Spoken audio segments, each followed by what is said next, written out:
Humans have a significant psychological bias, especially if they're performing security or if they're making some kind of classification. A deep learning model is going to be more or less unbiased. Traditionally, we describe artificial intelligence as intelligence related to some form of decision making. It can't be influenced by politics. It is simply information in, information out. It's going to be checked by data, by statistics. That is inherently more trustable than a human who is susceptible to all of the above. AI on video is done in the cloud. In a lot of places, the cloud doesn't exist. Our systems don't rely on that internet connection.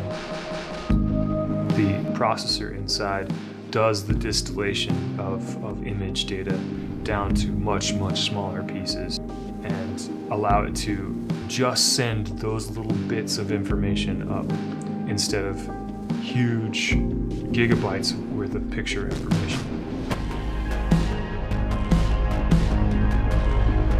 This camera can be taken way outside of the grid and perform in very remote areas.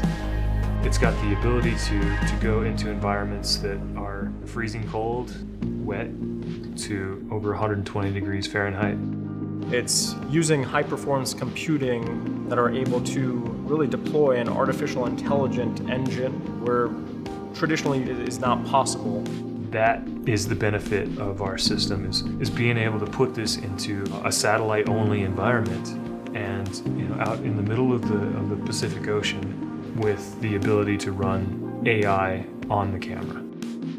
So this camera is an extremely smart, AI-ready, industrial, weatherproof and dustproof camera.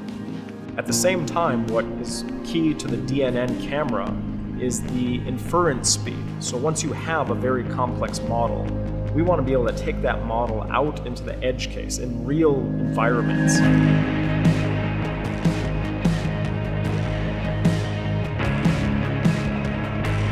Some of the initial ideas we have relate to the sustainability. For example, in coffee, 38 out of the top 50 countries in the world that are going through deforestation, a lot of that is because of coffee production. So a lot of what we're trying to do is inform consumers of where they buy their coffee from and how that impacts global warming and really the world that we live in. They're using our cameras to create a machine that allows fair trade to the extreme. So it's the ability to measure coffee beans and measure their quality and gauge how much value they'll have in the market based on how they look.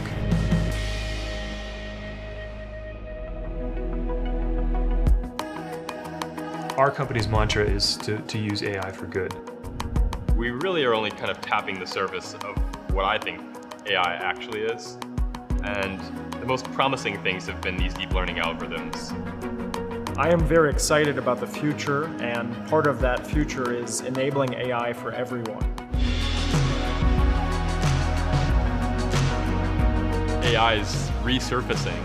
We're developing deep learning models that are surpassing human capability. And just by enabling it within this camera, we're reaching more and more people that have those ideas and allow them to bring their idea to completion.